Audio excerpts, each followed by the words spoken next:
Пожароопасный сезон в Якутии в этом году предположительно начнется раньше срока, чем в предыдущие годы. Об этом сообщил руководитель Республиканского департамента по лесным отношениям Вячеслав Попов. В ходе выездных совещаний было зафиксировано, что во всех территориях Якутии снега практически не наблюдалось. Поэтому Министерство чрезвычайных ситуаций настоятельно требует не проводить в весенний период сельхозпалы в муниципальных районах.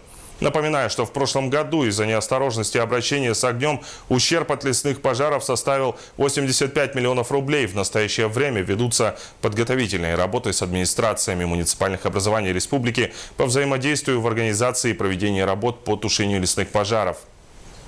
В том случае, если будет объявлена чрезвычайная ситуация на территориях муниципальных образований, будем принимать дополнительные меры, например, такие как запрет охоты, весенней охоты, и на турпанах, и на уток.